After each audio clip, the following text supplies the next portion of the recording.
Yeah, and I think that's why this is being questioned, because there's a photograph of this person. It looks like he's manipulating the gun. Where did he return fire? Was there immediate malfunction? What's going on with that? So I kind of looked into it, and I found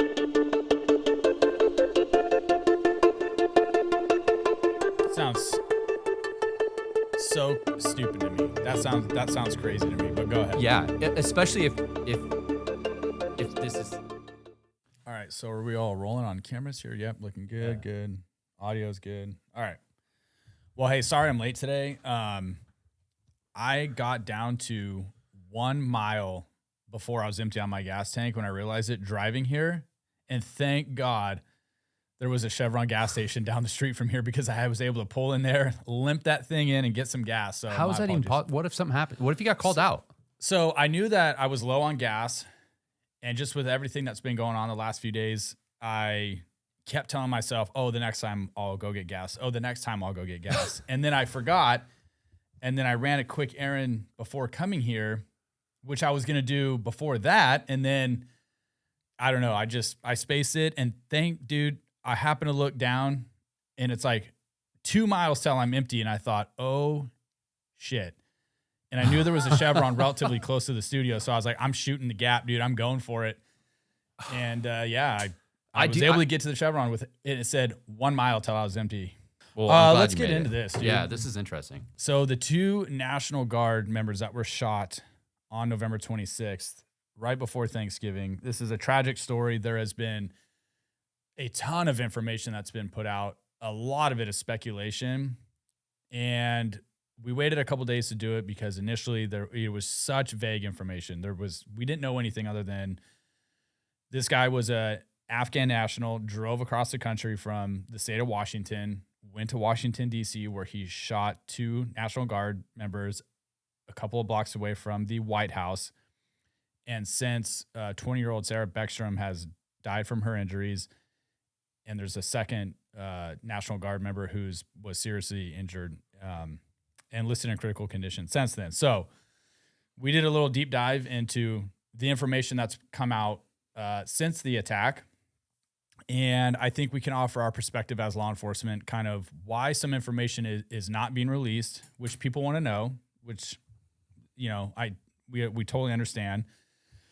And some of the speculating rumors that are kind of going around, and the media generating their own narrative to this whole thing, which then, you know how it works. People who don't know really anything about how these processes work, YouTubers, major media outlets, they take whatever they can, information they get, and they just run with stories and then create their own narrative. And then that's really what everybody jumps on. Whereas I think the unique thing about us is, number one, we're only going to give you facts as we know it. We're not going to jump on any bandwagon and talk about things that are either not vetted or not true. And if we do talk about it, we will say it's either unconfirmed or it hasn't been vetted. But we also come from our law enforcement background where we can explain things a little bit deeper than your average media outlet who doesn't know and just going to make it up themselves. So let's get into it. Yes, but that was very well said. Yeah, thank you. I didn't type that out or nothing. That was just off the cuff of my head. I know. I was impressed. I am actually very impressed. I recommended you read a couple books, and I've read 0 books. I know. Let's not get crazy. All right, so what do we know about this? Okay, so I think the biggest thing swirling around right now is, and we're going to refer to him as the suspect in this case. I'm not going to give him his name. That he is an Afghan national, and he did come to the United States under back in 2021 when we did the Afghan withdrawal.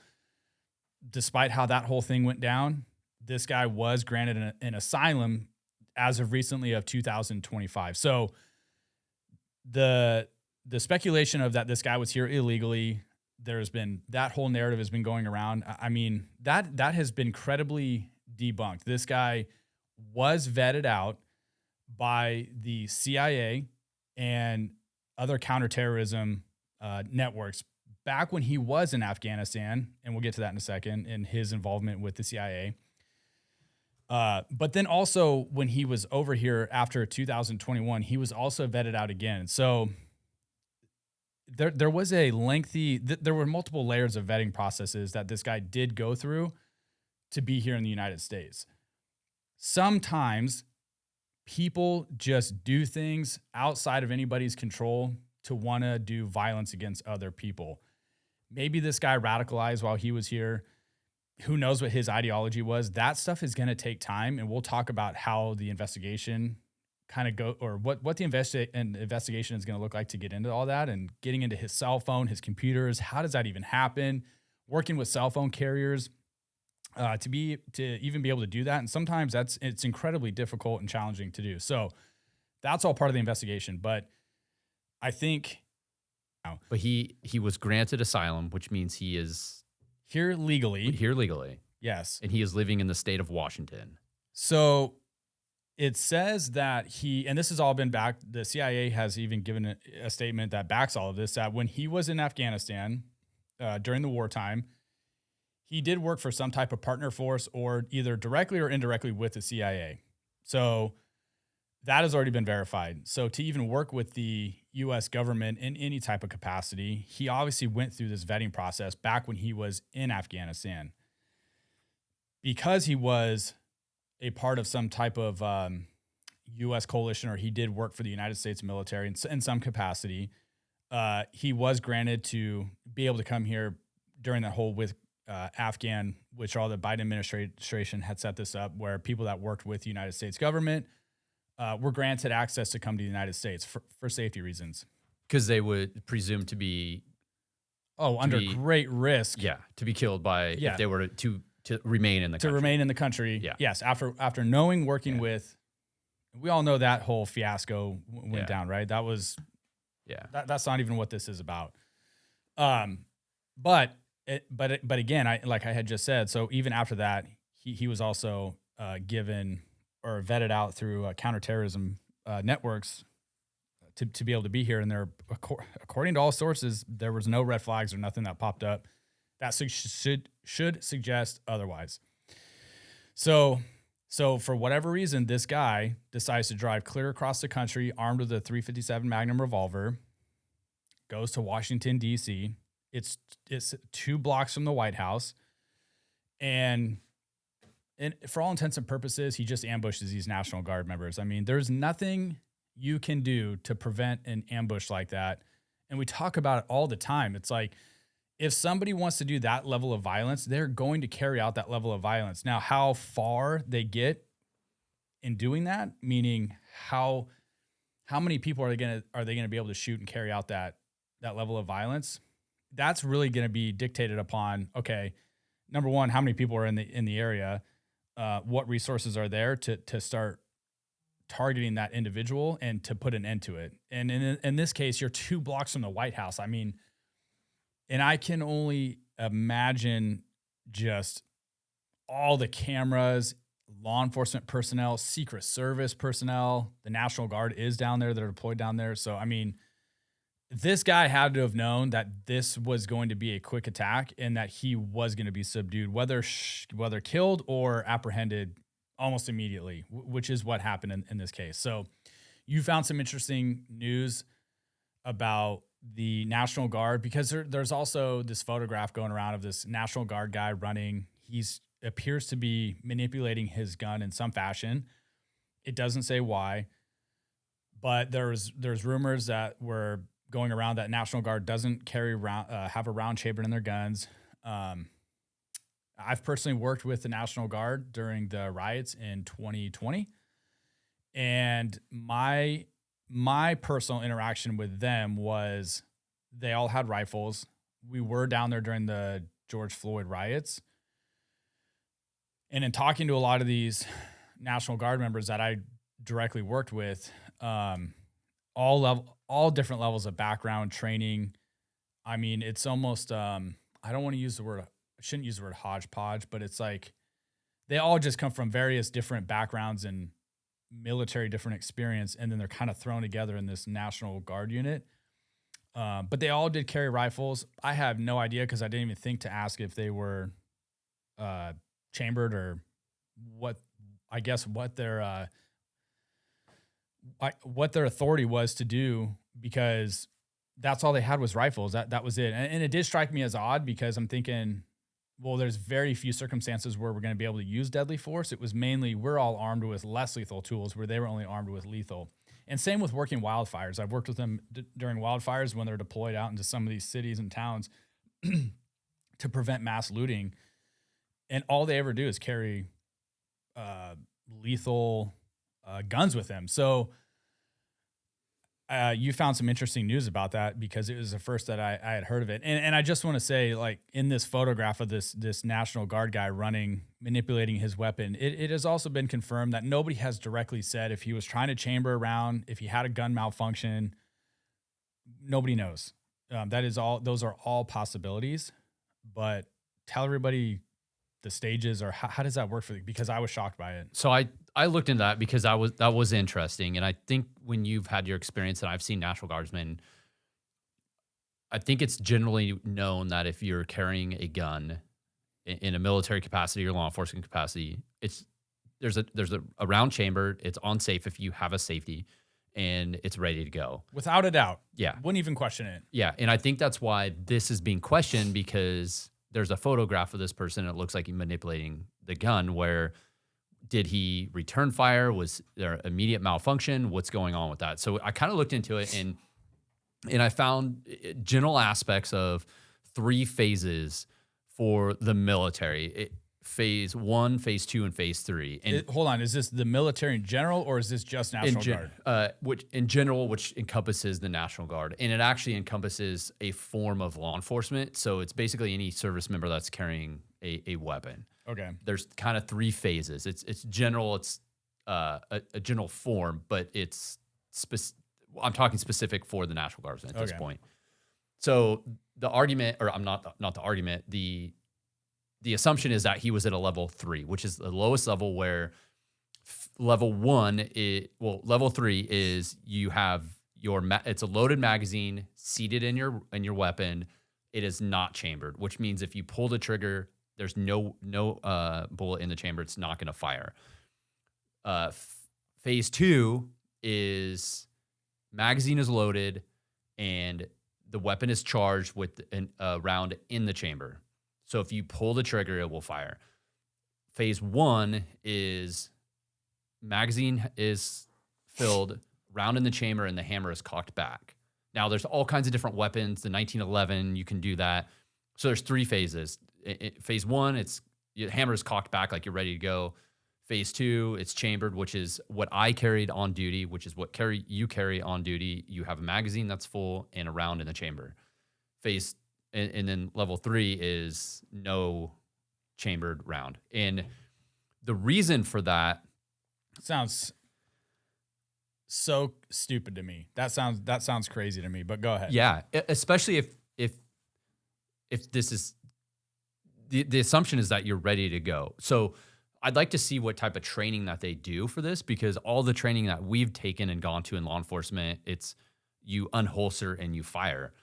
Not unholster, rack around, and then fire. So it actually says the kind of like a rules of engagement basically is they emphasize on de-escalation, and deadly force is considered a last resort for self-defense only. Self-defense only. But it doesn't say anything about protecting others. And this is specific to being in the country, not deployed outside of the country. This is in country for like protests, riots, security in cities or around the White House. That's what this is referring to as in country. Seems so crazy to me. And they're saying an empty chamber provides a slight delay, ensuring the use of the weapon is deliberate and a conscious action. So basically they're saying it's to prevent accidental discharge. Well, okay. The way I read that or look into that is you're giving somebody a firearm, but you're also not trusting them enough, because the only way you're going to have an accidental discharge is if you pull the trigger. Yeah. Or I guess if you have a 6-hour P320 that goes off. But seriously, like, I can't wrap my head around that. That'd be like a cop going out on duty with a gun in a holster and then pulling it out. And then before making a conscious decision to have to shoot somebody, they have to rack around in the chamber. Well, Yeah. that's what blows my mind. So in this scenario, in this case, how do you, a guy shows up, starts shooting, you have to pull your weapon out, have the mental wherewithal to even then rack around in the chamber to Well, get I in the think fight? that- That's stupid. Makes no sense. I look at the complexity of range training. So look how many hours police officers spend in training and then in service training as their careers go by, and oftentimes cops and the general public is into guns and shooting and practicing. Okay, well, hold on. go- Let me just Let me just tell the general public right now that thinks that law enforcement gets an abundance of shooting training. We don't. No, It's very minimal. but I'm saying when you go through training, you're specific, because you cut me off, Kyle, again. Oh, sorry. The specific training is you unholster, aim, fire. That's the training. Unholster, aim, fire. Unholster, aim, fire. Or sometimes you unholster and you fire. If someone's close enough and you can't aim, and you don't have time to get both hands on the gun. The complexity, I think, of the training is we're in phase 2 training. Okay, phase 2. Now, do you have phase 3 training where, okay, unholster, rack around, and then fire? Unholster, rack your round, and then fire. So, like, to me, that's a lot. That's complex because naturally you might fall into unholstering, click, click, and then you're racking, or you're just going to pull your handgun, rack a live round out, and then fire. And that's only phase 2 and 3 training. What if there's phase 1 training where it's like hammers back if it's a 1911? You're just ready to go. Yeah, but that's complex. I mean, that's... I don't know, dude. That's hard for me to wrap my brain around. That makes no sense. And I don't know who's in charge of those general rules or policies. But maybe after this, it'll change. But I would seriously hope, I don't want to have to think that kid that's seen in that photograph is like, oh shit, shots are being fired. One of my partners is down. I have to then get my gun out. I'm now running for my own safety because my gun isn't functional. I have to rack around, which in itself could cause its own problem. Now add stress to all of that. Oh, yeah. You're doing that so quickly. You could misfeed. You could cause your own malfunction. Yeah. Doing all sorts of things could go wrong. So to put that level of pressure on somebody in a situation like that is unrealistic. You're setting them up for failure. Well, I think that's where the training comes in, but that's what I'm seeing in the States for like airport security outside in Washington, D.C. I would have never thought that. Yeah, it's for the safety. But what, like you were saying, you're arguing the point of you're not trusting somebody. So how much training do you get in the National Guard? I mean, there are accidental discharges. When you have that, and look at law enforcement, I guarantee if anybody's watching this right now, you can name a handful of people in your department that has had accidental discharges. Yes, for sure. I can do it. I can name people. Totally. And Yeah. I can too. Yeah. It happens. Yeah. But to be giving somebody a weapon to go out and defend either themselves, the general public, or their partners, and you're saying that they go off of their biggest thing is de-escalation. So okay, I understand that, but you should only be pulling your firearm and pulling it out and pointing it at somebody if you potentially have the potential to even use it against somebody. Yeah. But what's the point of not having a round in the chamber? Like, that's what I just can't wrap my head around that. And to think that maybe that's what happened to them, that sucks. And I don't even want to. Yeah. I'd be know. curious to see what the outcome is of that, what information is released on that. Let's talk about that. Okay. Let's talk about the lack of release of information. And here's where I think we come in as law enforcement. The public wants to know all this stuff, right? And they're not going to get it. And it's for the mere purposes of this guy survived the incident, right? I think most times when we see something like this happen, the suspects don't survive. Whether self-induced, they get taken out by somebody else, or law enforcement comes in and does it for them. And in this case, the guy survives. So this now has to go to trial. Okay. However that looks, I don't know how that could get drawn out for a very long time. We don't know, but nonetheless, the guy survived. He's in custody. We'll go over the charges in a minute, but he's got to go.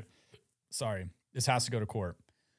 It's in their law enforcement's best interest. In fact, it's in everybody's best interest that only limited information gets released, because if you start tainting jury pools and the general public, it would be incredibly difficult to even get a non-biased jury to convict Yeah. this guy for, Yeah. for these heinous crimes.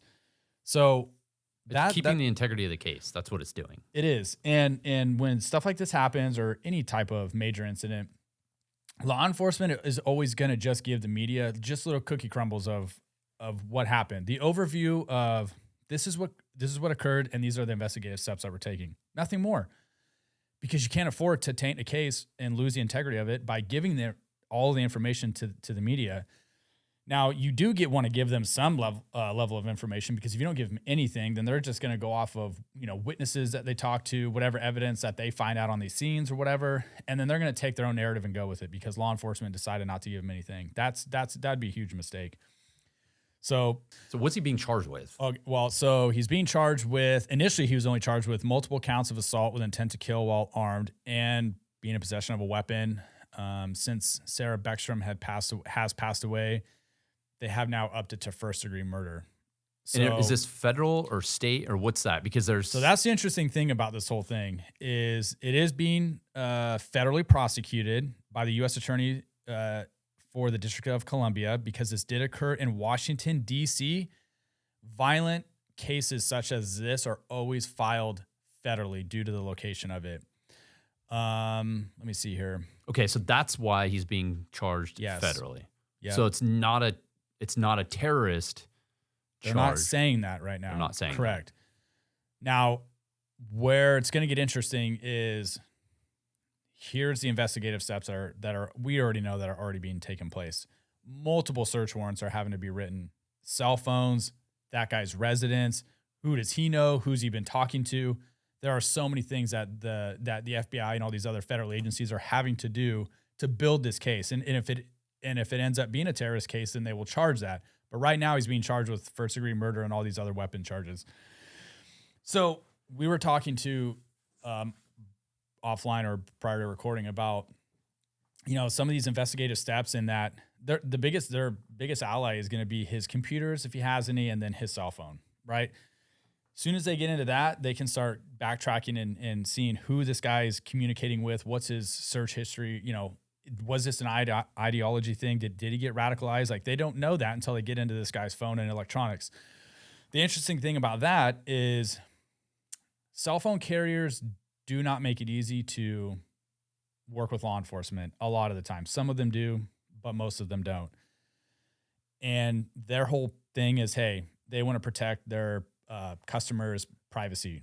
I totally understand that, but it is incredibly infuriating when you are working a high-profile case, you are trying to get into somebody's cell phone, and they make these password-protected phones so difficult to crack that it's like it's always ever evolving. So obviously, I'm not going to get it. We won't get into the complexities of how we get into cell phones and what devices we use. That doesn't matter. The point is we have the ability to do that in law enforcement, and cell phone carriers are always working against that. So now we're always one step behind. So on the back end, you're always having to wait for new updates and things for these devices that can crack into cell phones. And it just makes it sometimes very time consuming. It's very challenging. Sometimes it'll take over a year to get into somebody's cell phone, depending on how well do they have their device protected.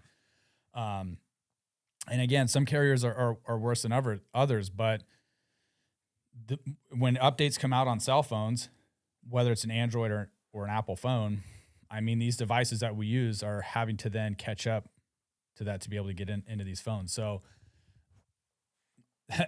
do some of these federal law enforcement agencies have devices where they can probably crack into somebody's cell phone immediately? Probably. That's like way above us. I don't know, but I would imagine that they have stuff where it's going to supersede our knowledge for sure. We'll never hear about it. Well, I would assume that my speculation is that they've already gotten started into the all phone. that. Yeah. As soon as they identified him, which was probably a matter of hours, they already had a team at his house once they figured out who he was, at least securing that because evidence, all of that. And if they have found information, they've already been acting on it. And I'm sure for the validity or for the case and for the additional investigations, if there are others, that information is not going to be released. Like they're probably already looking into other avenues. If there's different cells or different people, or if somebody else was supposed to be there and they were late, like I'm sure all of that's already been looked into, and they're not going to make that public. No, not at all. I think they're going to take the little bit of information that the public really wants to know, and they'll, again, give the media little cookie crumbs as far as that. But like you said, anything major outside of that, they're going to keep tight to their chest, and they're already actively working that. So, and I would assume that this, unfortunately for the 2 victims, that this will pass and they won't even bring this up. Like it's very public right now. They're trying to give a little bit of information to silence things or to stop the incorrect information that's being out there. But after a while, that they're not going to release and even discuss it.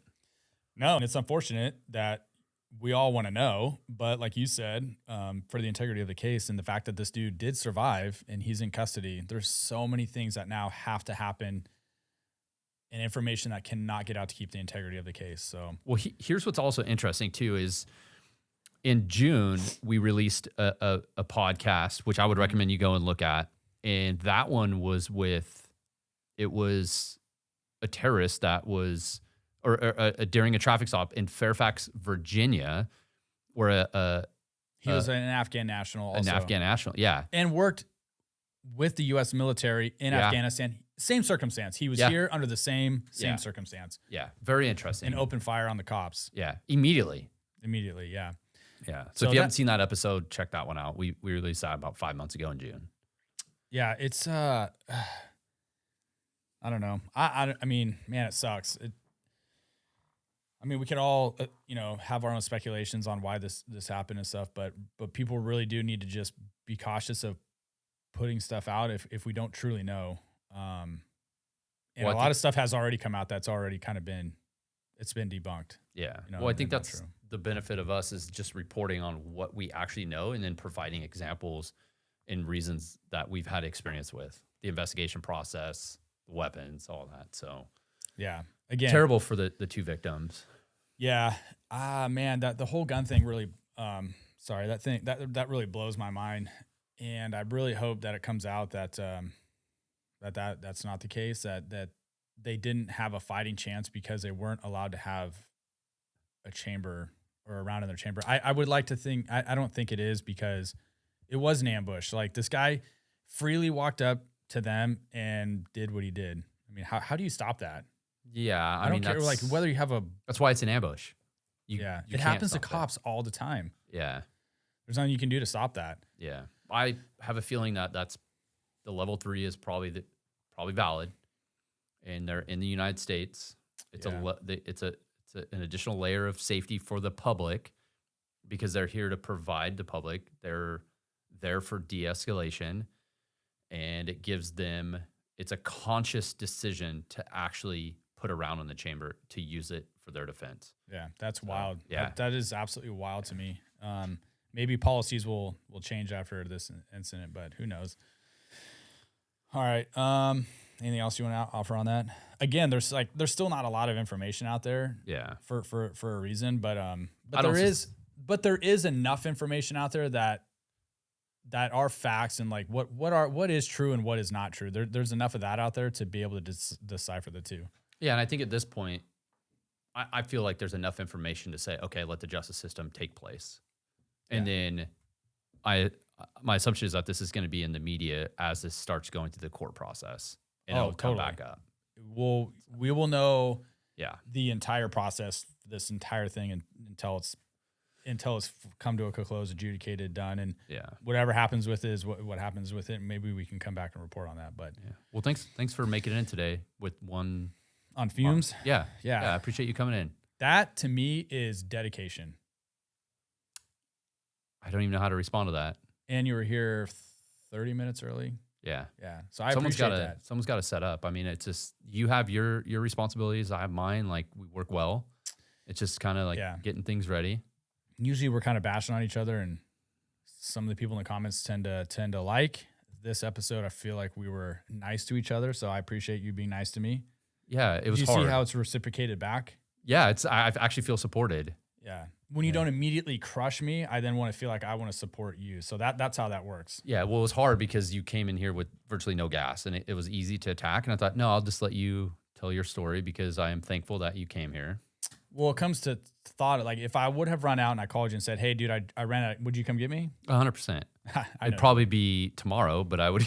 No. In your car downstairs, that window's completely obliterated that I saw when I pulled up. Yeah, I need to get a window After you replaced. just put, I don't know, what, $2,500 Yeah. into work into it last week? Yeah. I Okay. need a new windshield. I saw that. I know. So I don't know why you're doing vehicle inspections. I appreciate Well, you it's hard to stay away miss. from my car. All right. See what's happening? We're falling back Yeah, into yeah. this. All right. All right. Thanks for watching, you guys. Drop a comment. Let us know what you think about this whole thing, and we will catch you guys on the next video. Stay safe and be smart.